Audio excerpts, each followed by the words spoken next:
खफा होके कैसे टिक्की ले रेडी लगे तुम्हारे मुखम चाहिए लगे कि बीतो नहीं था नल्ला रिमा अच्छा Rima Rima itu dia kalau ada muka macam mana ana mani yang ini mana tu bagi dia ini mani mana मुझे बहुत मुझे बताओ पार करेगी चीज़ ओ भैया मुझे गाड़ी दे रिम जो था थियो तवा जो निकाह वलीमा चालिया तीजा चाय सभी के पानी है तो तेरी में लगे ये मुझे देखो ये भी ना ये आला मुझे तो है आए बिस ना आए ना नहीं नहीं ना हो सके तेरी दुकान बंद हो ये मैं नहीं किया यार ना ना वो नहीं आयो तो दुकान जो बंद होनी तो इनमें जंग लगी है दुकान जो बंद हो मुझे ये बहुत ही भाव जो बाहर निकले वो बात से नहीं आई तो बाहर यार ओ बाजी से सही केड़ी कही चलो रस वो क्या मतलब यार बात कोई की शादी मुझे नहीं बुझाई तो कहना चले ना दे फायदा ना तवा पंजा शादी चालिया पो कजो मुखे मुझे रिम जो है एक डेरे में एते लगाते लगा दो लगा नहीं रिम जो है मुखे सही कर दे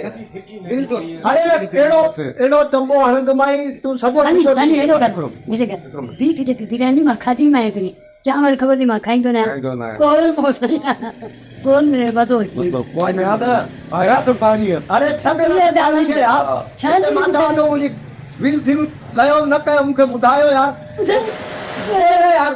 नान बुधाई नान न बुधा तो यार पराई गिला था क्यों वो तवा के इज्जत दियन दावत में पंजे घुराए ने त पानी हुयो बीफ बिरयानी में मजो न हुयो हे डाल बजे मां एक दिन जो दोस्त ए मां तवाई तो न कर हम मां पंजो बुझो याद न तो करन चाहे चाहे चिकन चाहे ने चक्कर था है तो मां 5 दिन पेरा दे आयो ने कर चलो सब उछल खोल बाकी नहीं देखी लगा जेती के मान नहीं है अरे ठग यार आको देखो जो का ना मुके दियो मुके में ना कराई नो यार इंसान जा बच्चा ही ना 5 दिन पेरा दे गयो तवा बिंदी अन मुके गोटा दियो मा चक्कर हरी 8-900 जो मुलो पेट्रोल जो यार के जो तवा के जने कम न तो के ठोठा वठो पराया वील आता लोई अच्छा चाची तो के न साड़े टायर के लोई बाबा दुकान बंद तो ये टायर न साड़े हड़ताल में अच्छा ये क्या नहीं खादी है मतलब खाली बिना लिखे यार खादी बिना यार गालाई बाबा में गालायूं था मुके पैसा दे मुके पैसा दे के 5 दिन में आयो आने मुके पैसा दे ना मुझे पेट्रोल जा पैसा अरे मुझे चल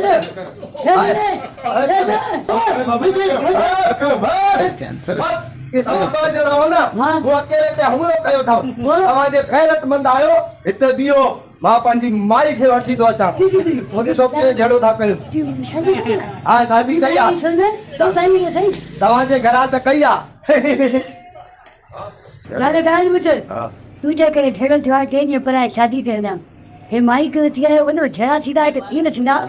हां फिर तुमकी माई ऊपर से भैया तुम्हें के नाने नहीं कर दुकान से नहीं का बंद कर हाले और देखो हाले देखो हाले सटो तो अच्छा